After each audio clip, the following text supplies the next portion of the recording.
اب یہ سوال ہے بہت بڑا اور میں سمجھتا ہوں خطرناک بات ہے کہ دیکھیں آرمی چیف لگیں گے ان 3 4 5 سینئر ترین لیفٹیننٹ جنرل جو فوج کے ہیں ان میں سے، اس کے باہر اس سے اوپر اس سے نیچے کوئی نہیں لگ سکتا۔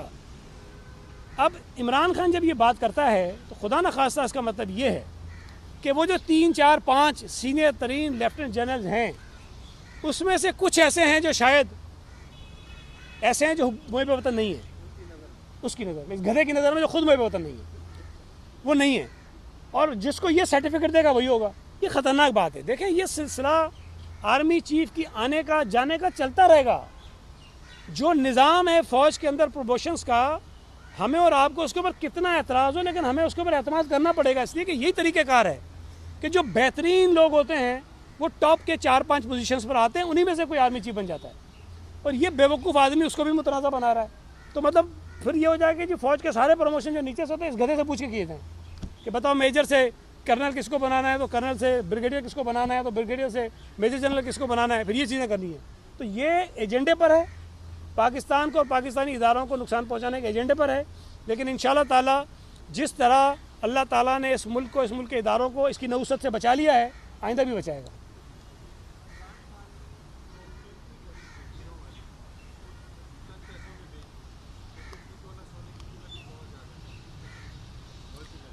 دیکھیں اس میں نہیں سوال کیا تو میں کچھ اور کر دیتا ہوں، اضافہ فکر نہیں کریں، کچھ اور آپ کو ایڈیشنل چیزیں دے دیتا ہوں۔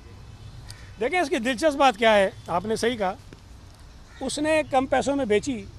یار وہ ایک کلپ بڑا زبردست چل رہا ہے، وہ پتہ نہیں کب کا تھا، کسی شو کا، وہ گھڑی چوری کرتا ہے، وہ بیچ دیتا ہے، پھر اس کو پتہ چلتا ہے وہ گھڑی قیمتی ہے تو کہتا ہے کہ مجھے مارو، تو کہتے ہیں کیوں ماریں، کہتا ہے یار مجھے نہیں پتہ تھا اتنی قیمتی گھڑی ہے۔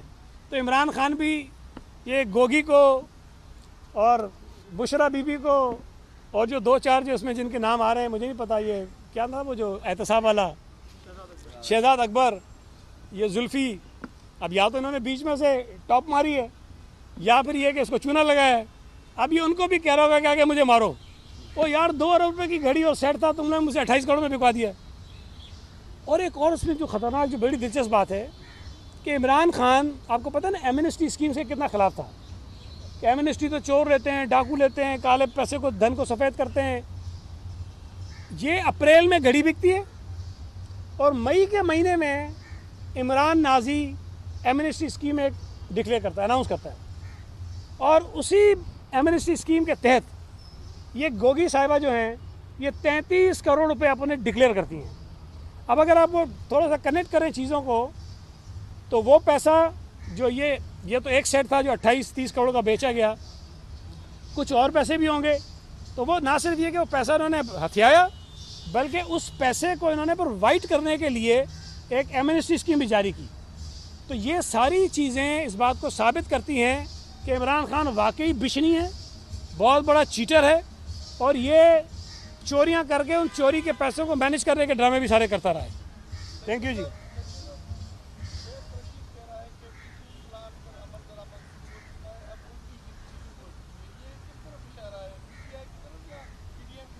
نہیں وہ ٹھیک کہہ رہا ہے، ویسے شیخ رشید کی کسی بات پر کبھی میں نے اعتبار نہیں کیا، اور میں ہمیشہ آپ کو بھی مشورہ دیتا ہوں کہ اس کی باتوں پہ اعتبار نہیں کیا کروں، ایسے ہی چھوڑتا ہے شوشے، لیکن یہ بات ٹھیک ہے کہ پنڈی پلان پہ کام شروع ہو گیا ہے کہ عمران کے پیچھے جو کچھ سمجھدار لوگ بیچارے ہیں جو پھنسے ہوئے ہیں اس کے چنگل میں، جو اسے جان چھوڑانا چاہتے ہیں اور جان نہیں چھوٹ رہی ہے، ان کی سیاست برباد ہو رہی ہے، اور ان کا اپنا جو کریکٹر ہے، ان کی جو ملک کے ساتھ حب الوطنی ہے وہ مشکوک ہو گئی ہے، تو انہوں نے یہ پنڈی پلان بنایا کہ عمران خان کو ذلیل و خوار کر کے کس طرح سیاسی میدان سے نکالیں۔ تو 26 تاریخ کو یہ پنڈی پلان جو ہے وہ کامیاب ہونے جا رہا ہے، اور عمران خان کے ساتھ چلنے والے حب الوطن جو لوگ ہیں انہوں نے عمران خان کی جو سیاسی قبر ہے وہ کھود دی ہے اور 26 تاریخ کو اس میں دفن کر دیں گے۔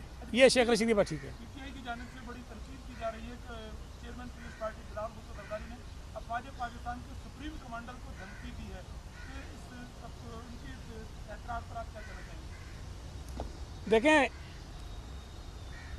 آؤٹ آف دی کانٹیکسٹ کسی چیز کو نہیں دیکھنا چاہیے۔ یہ سب کو پتہ ہے کہ ابھی تک بدقسمتی سے ابھی تک جو صدر پاکستان ہیں وہ صدر پاکستان اور سپریم کمانڈر کے بجائے پی ٹی آئی کے ایک ورکر کے طور پر زیادہ کام کر رہے ہیں۔